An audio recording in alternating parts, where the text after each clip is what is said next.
நம்ம பார்க்குற இந்த பிரபஞ்சம் எவ்வளோ பெருசு அப்படின்றத நம்ம புரிஞ்சுக்கணும்னா, நம்ம பக்கத்தில இருக்க கேலக்ஸி பத்தி பேசினாலே நம்ம புரிஞ்சுக்கலாம். நம்ம பக்கத்தில இருக்க கேலக்ஸியோட பேர் வந்து ஆண்ட்ரோமெடா கேலக்ஸி. நம்ம குடியிருக்கிற கேலக்ஸி பேரு மில்கி வே கேலக்ஸி. பால், வெளி, விண்மீன் மண்டலம். பக்கத்தில இருக்க ஆண்ட்ரோமெடா கேலக்ஸி எவ்வளோ பக்கத்தில இருக்குன்னா, 25,00,000 ஒளியாண்டுகள். அப்படின்னா எவ்வளோ தொலைவு அப்படின்னா, நீங்க இப்போ ஒரு நைட்ல போய் நீங்க ஒரு லேசர் லைட் எடுத்து நீங்க ஒரு நிலவ நோக்கி அடிச்சீங்கன்னா, அது போய் சேர்றதுக்கு 1.2 நொடிகள் தான் ஆகும்.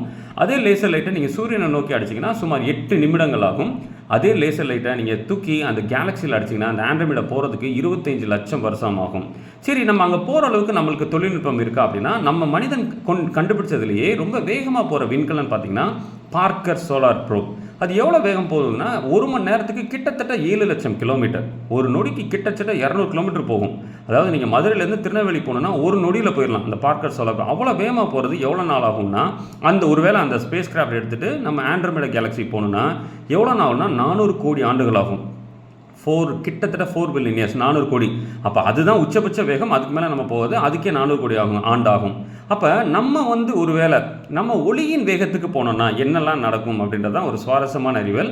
நம்ம ஒருவேளை ஒளியின் வேகத்துக்கு போக முடியாது. ஒருவேளை ஒளியின் வேகத்துக்கு போனோம்னா சார்பியல் கோட்பாடு பிரகாரம், ஐன்ஸ்டீன் பிரகாரம் என்னென்னா, நம்முடைய நேரமானது குறைவாக ஓட ஆரம்பிக்கும், அந்த தொலைவானது சுருங்க ஆரம்பிக்கும். அப்படின்னா நான் இப்போ ஒரு இதில் உட்காந்து ஒரு ராக்கெட்டில் உட்காந்துட்டு ஒளியின் வேகத்துக்கு நான் போனேன்னா, நான் ஆண்ட்ரோமெடா கேலக்ஸி எவ்வளோ தூரத்தில் இருக்குது, 25,00,000 ஒளியாண்டுகள் இருக்க அந்த கேலக்ஸிக்கு நான் ஒரு நிமிடத்தில் கூட போயிட்டு திரும்பிடலாம்.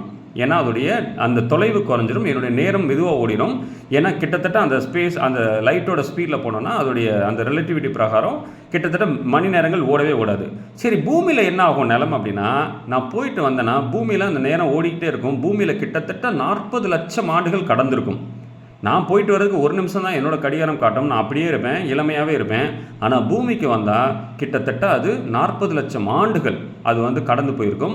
அதுதான் வந்து அறிவியலோட ரொம்ப பியூட்டி.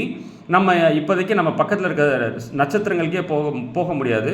ஆண்ட்ரோமெடா கேலக்ஸியை நம்ம மறந்துட வேண்டியதான். ஸோ பிரபஞ்சத்தில் கிட்டத்தட்ட பார்த்திங்கன்னா 2,00,000 கோடி கேலக்ஸி இருக்குதுன்னு சொல்கிறாங்க. நம்ம பார்க்குற யூனிவர்ஸ்லேயே நம்ம பக்கத்தில் இருக்க கேலக்ஸிக்கே போட முடியல. 2,00,000 கோடி கேலக்ஸி. அப்போ அந்த பிரபஞ்சம் எவ்வளோ பெருசுன்னு நீங்கள் நினச்சி பாருங்கள்.